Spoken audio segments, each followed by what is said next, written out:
지금 같이 읽은 본문 말씀 5절 하반절에 보면 이런 말씀이 있습니다. 겸손한 자들에게는 은혜를 주시노니라. 아멘. 오늘 이 말씀 그냥 그대로 옮겨서 주제 삼아서 같이 생각을 하면서 하나님의 놀라운 은혜와 축복이 여러분에게 임하기를 축원합니다. 한 번은 유명한 신학자 폴리처에게 어떤 전도자가 찾아왔습니다. 선생님, 내가 어떻게 하면 가장 위대한 전도자가 될 수 있겠습니까? 하고 물었을 때 이 폴리처는 대답하기를, 그대가 정말 영국에서 가장 큰 자가 되려면 영국에서 가장 작은 자라고 생각하면 그때 하나님이 당신을 쓰실 것입니다. 아멘. 라고 대답했다는 얘기가 있습니다. 예, 일생을 참회의 눈물 속에서 주님 앞에 무릎을 꿇고 살아갔던 성 어거스틴은 기독자의 도를 설명하면서도 첫째도 겸손, 둘째도 겸손, 셋째도 겸손이라고 말했습니다. 하나님의 은혜는 없어서 받지 못하는 것이 아니라 받고 싶어도 겸손하지 못하고 교만하기 때문에 받지 못합니다. 하나님의 사랑을 깨닫지 못하는 것은 사랑이 없어서가 아니라 겸손하지 못하고 교만하기 때문입니다. 하나님의 은혜와 사랑은 언제나 겸손한 자에게 흘러 들어갑니다. 할렐루야. 아멘. 물이 높은 곳에서 낮은 곳으로 흘러내려가듯 하나님의 은혜와 사랑은 낮아지면 낮아질수록 더욱 넘쳐 흘러내려갑니다. 하나님께서 주신 은혜를 받지 못하는 이유가 있다면 그것은 다른 것이 아니요, 교만하기 때문에 은혜를 받지 못합니다. 일본의 기독교 역사에서 빼놓을 수 없는 유명한 내촌감상이란 선생은 말하기를, 구원은 회개에서 시작되고 회개는 겸손에서 시작된다, 그렇게 말했습니다. 옳습니다. 왜 회개를 하지 못합니까? 그 이유는 딱 한 가지입니다. 회개를 하지 못하는 이유는 한 가지, 겸손하지 못하기 때문입니다. 서로 겸손으로 허리를 동이라. 하나님이 교만한 자를 대적하시되 겸손한 자들에게는 은혜를 주시느니라. 아멘. 오늘 본문에 그랬습니다. 사랑하는 여러분, 하나님은 오늘 또 겸손한 자를 찾고 계십니다. 교만한 자는 대적하셔서 물리치십니다. 하나 겸손한 자에게는 은혜를 주십니다. 겸손한 자를 만나주시고 겸손한 자를 찾아오셔서 은혜를 넘치게 하시며 늘 하나님 앞에 있게 하십니다. 하나 반대로 교만한 자는 하나님과 원수가 되며 대적이 됩니다. 하나님의 대적은 하나님 앞에 머물러 있을 수가 없어요. 그러면 우리는 누구 앞에서 어떻게 겸손해야 할까요? 첫 번째, 멀리 갈 거 없어요. 사람 앞에서 먼저 겸손하십시오. 젊은 자들아, 오늘 5절에 이와 같이 장로들에게 순복하고 다 서로 겸손으로 허리를 동이라 그랬습니다. 맨 먼저 하나님 앞에가 아니라 사람 앞에 먼저 겸손하십시오. 먼저 사람 앞에서 서로 겸손한 것을 말씀하고 있습니다. 사람을 무시하고 사람을 짓밟아 스스로 잘나고 똑똑한 척하는 것은 하나님께서 용납하실 수 없는 큰 죄악입니다. 왜냐하면 특별한 인간으로 지음받은 존재는 이 세상에 한 사람도 없습니다. 여러분, 손님 대접하고 거기에 힘쓰는 자, 그때는 손해보는 것 같아지면 결코 손해 아닙니다. 사람 앞에 겸손한 것, 그때는 비굴하고 그런 낮아지는 것 같았지만 결코 낮아지는 거 아닙니다. 하나님이 높이십니다. 할렐루야. 아멘. 사람이 사람일 수 있는 권리와 존재한 것은 하나님께서 우리 인간에게 주신 축복 중에 가장 귀한 축복입니다. 하나님의 형상대로 우리는 지음받았습니다. 하나님의 형상대로 지음받은 인간은 어느 누구에서도 무시당하거나 정죄를 받거나 판단을 받아서는 결코 안 됩니다. 인간을 판단하고 심판하신 이는 따로 계십니다. 누구요? 이 우주 안에 오직 한 분이신 여호와 하나님 뿐이십니다. 아멘.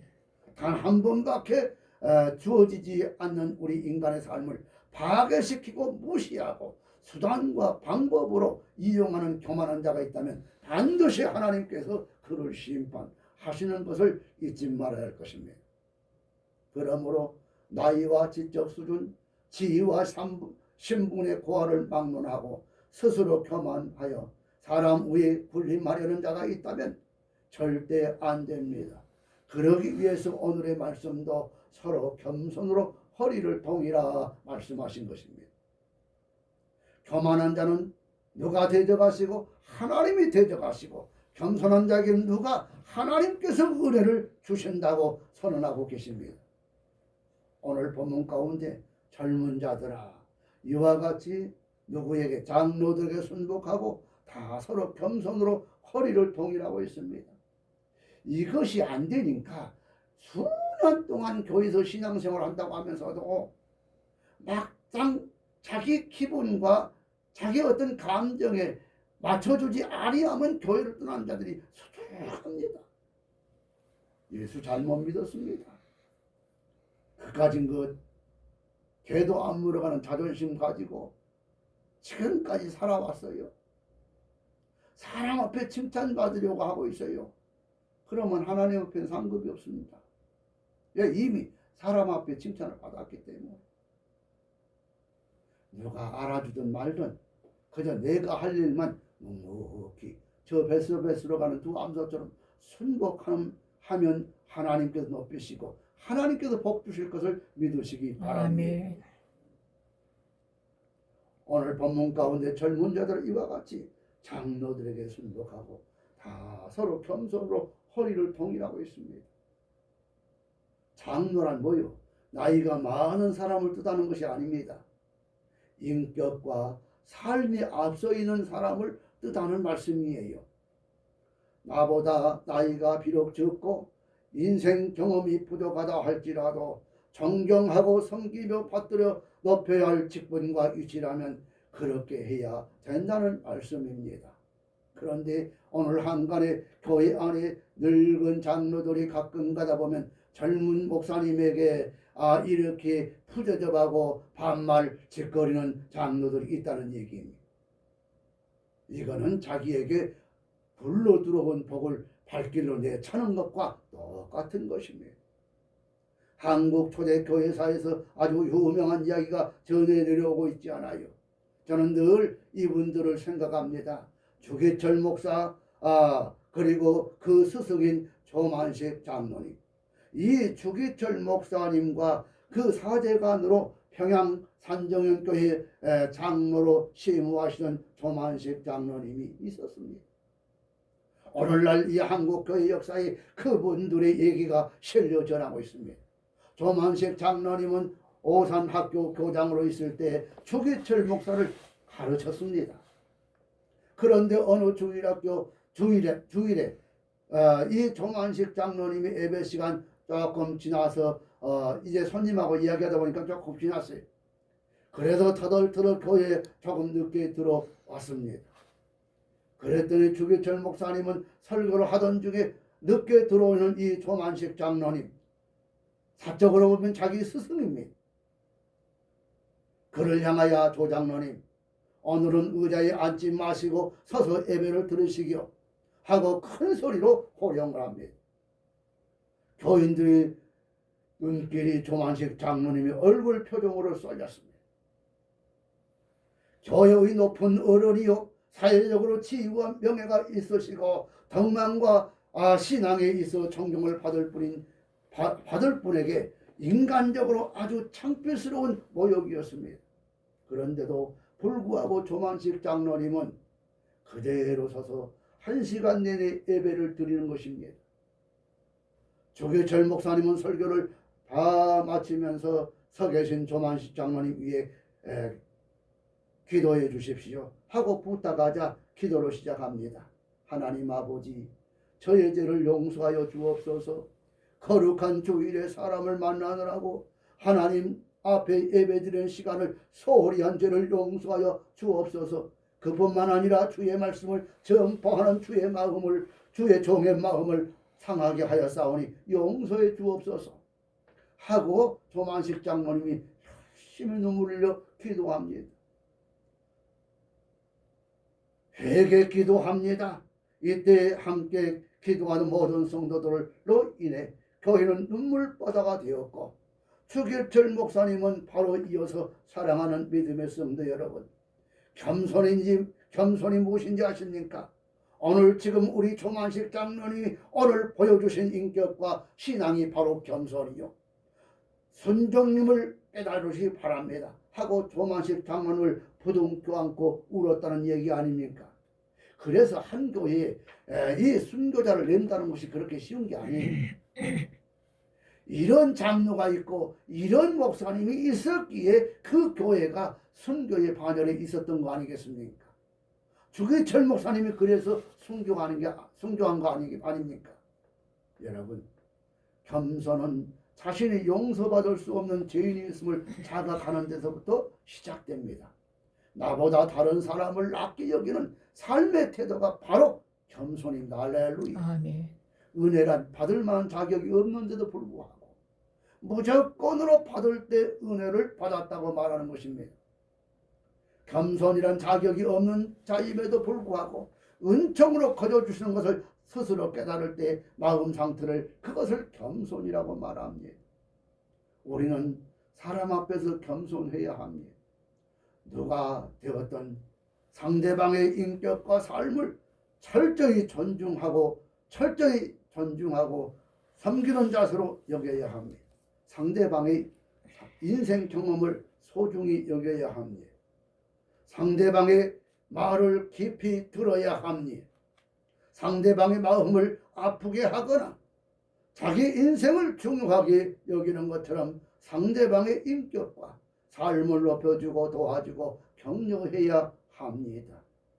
왜냐하면 하나님께서 바로 여러분 앞에 마주 앉은 그 사람을 위해서 예수님을 세상에 보내셔서 십자가의 보배의 피로 구원하시려는 소원과 계획이 있으셨기 때문입니다.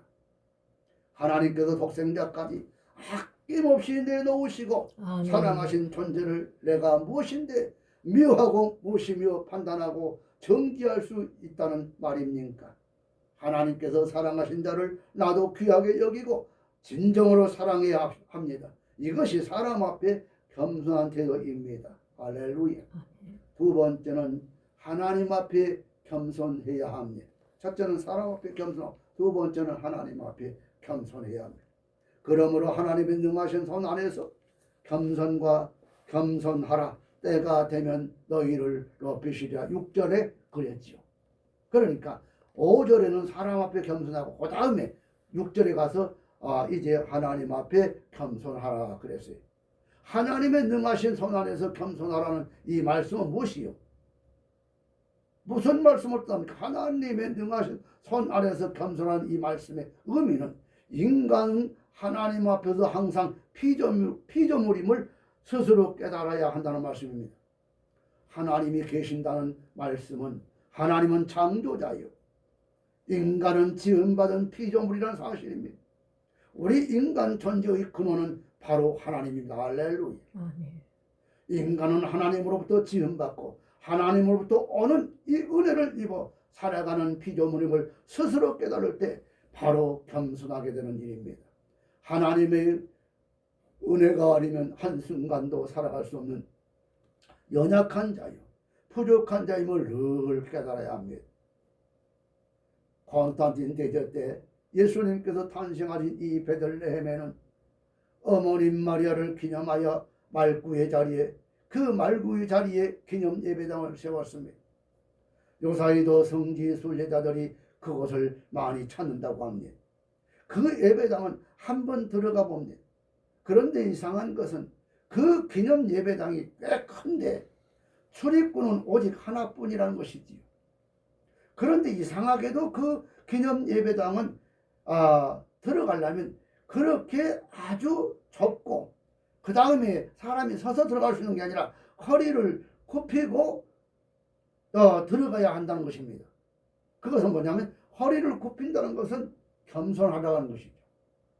여기에 큰 교훈이 있죠. 그것은 예수님을 만나는 사람은 코가 땅바닥에 닿도록 허리를 굽히고 굽혀야 예수를 만날 수 있다는 상징적인 표현입니다. 예수를 만나려면 겸손하고 또 겸손해야 합니다.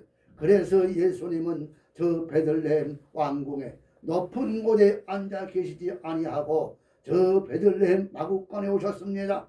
높은 곳으로 올라가면 주님을 만날 수가 없습니다. 저 낮은 곳으로 짐승의 이 먹이통까지 내려가야 예수를 만날 수 있습니다. 그러기에 예수를 만나려면 다 버려야 합니다. 모든 것 버려야 합니다.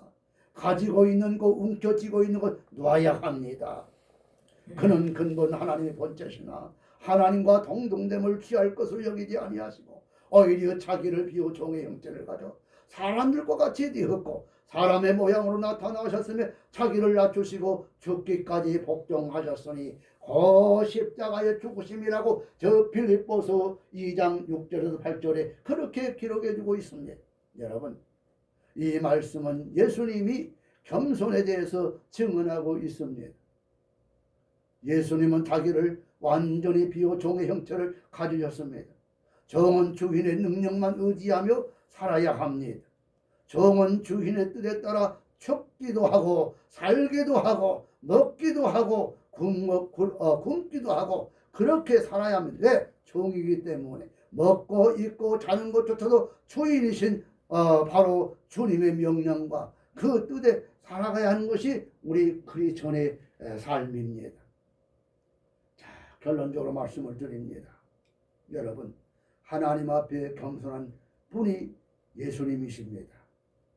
오늘 우리 교회의 모든 성도들, 신앙생활하는 우리 그리스도인이라면 바로 진정으로 자기를 비워 종의 자리로 내려가야 합니다. 그래서 주인 되신 하나님만 의지하고 하나님에 의해서 살기도 하고 죽기도 하는 종이 될 때 그때 겸손하게 되는 걸 믿으시기 바랍니다. 여러분, 겸손한 자에게 하나님께서 은혜를 주실 것입니다. 할렐루야. 아멘. 주님은 겸손한 자를 높여 주실 것이라고 오늘 여러분에게 약속해 주셨습니다. 자기를 비워 종의 형체를 가지고 죽기까지 복종하시고 십자가에 죽으신 예수를 하나님은 그렇게 말씀하셨습니다. 이름으로 그를 지극히 높은 모든 일을 위에 뛰어난 이름을 주사 하늘에 있는 자들과 땅에 있는 자들과 땅 아래 있는 자들과 다들로 모든 무릎을 예수의 이름에 꿇게 하시고 모든 입으로 예수 그리스도를 주라 시인하여 하나님 아버지께 영광을 돌리게 하셨느니라. 빌립보서 2장 9절에서 11절에 말씀하셨습니다. 예, 이 말씀 겸손한 자에게 약속하신 하나님의 은혜의 축복입니다. 할렐루야. 아멘. 그러기 어떻게? 첫째도 겸손하십시오. 그러기에 둘째도 겸손하십시오. 셋째도 겸손하십시오. 이것이 우리 성도가 지어야 할 마지막 이 태도입니다. 할렐루야. 아멘. 기도하십시오. 고마우신 아버지,